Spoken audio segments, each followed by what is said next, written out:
round about 56 years. So I think I first started watching Exeter in about 1960. And I can still remember pretty much the regular team that was playing then.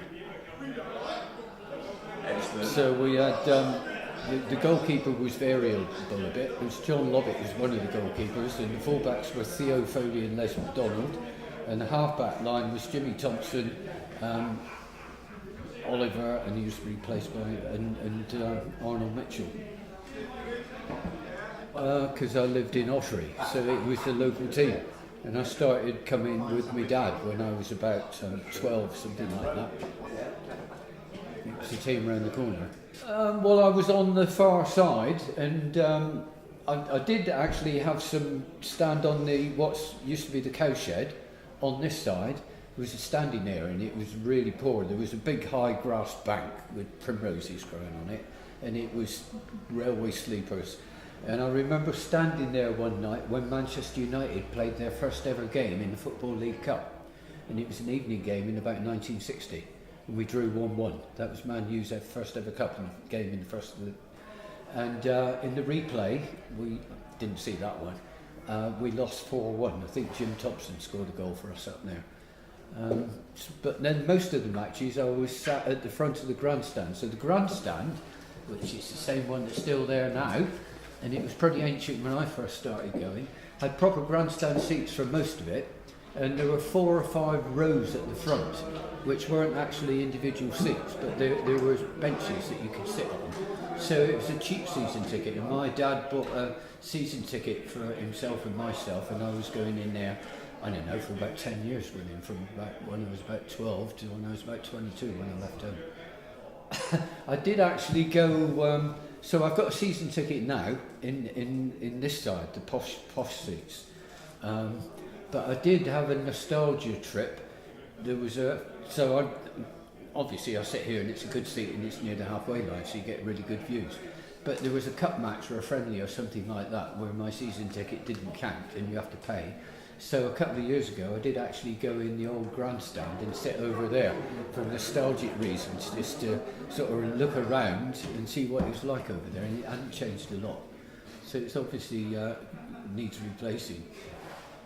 The 68-69 season was a good one. So in the 1968 season in the Football League Cup, I think we might have beaten Plymouth in the first round, I can't remember, but second round, and it's in some newspaper cuttings I've got here and I'll leave them with you, so there's a report in there. In the second round we were at home, we were in the 4th division, I think Frank Broom was the manager, his second time around, and we're at home to Sheffield Wednesday, who are one of the top teams in the 1st division, and we beat them 3-1. And who scored? Johnny Core scored one, Peter Bullock scored one, and I think Dermot Curtis scored the other, so we won 3-1. And the next round, which would have been the end of September 68, we were drawn away to Tottenham, and we scored first and they equalised, and I think we then went 2-1 up, and then the final score was 6-3, and that was a big night in Tottenham. And I've heard Steve Perryman say years afterwards that was the only game that Tottenham conceded 3 goals in that season. So the goal scorers for us, I think, were Alan Banks got 2, and I'm not quite sure who got the other one. And for Tottenham, Jimmy Greaves scored 3, and Jimmy Pearce scored 2, and Terry Venables scored the other one. They had a tremendous team then. So apart from those names I mentioned, they had people like Alan Gilzine playing for them, and Stevie Perryman, a heck of a team. So that was a good season. And then a couple of months later, we got into the FA Cup 3rd round. So January 1969, FA Cup round 3, we were at home to Manchester United, and the reports. So there was big national media interest on that, and the team at the bottom of the 4th division playing at home to the best team possibly in the world. Well, they were in the World Cup Championship against Estudiantes, and they had people like Dennis Lord, George Best and Bobby Charlton paying for them, apart from a heap of other really top 1st division stars. And we lost that one 3-1. I think Alan Banks scored for us, Peter Shearing was playing in goal. So that was some season. Home to Sheffield Wednesday, beat them. Away to Tottenham, lost, and home to Man U in about 3 months. 3 top first division teams. So that was a good season.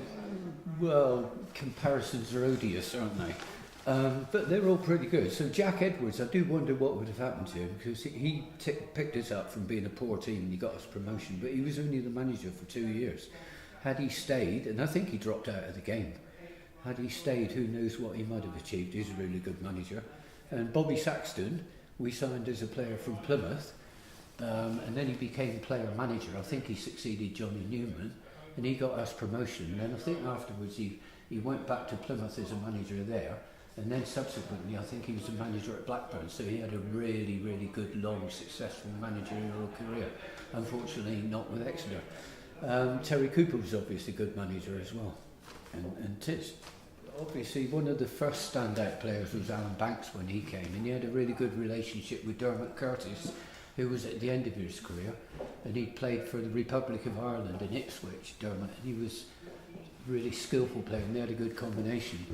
And I think Dermot is the only person to win an international cap at Exeter City. A lot of the key players were goal scorers. So obviously people like Tony Kello was a really fine player for us for 4 or 5 years.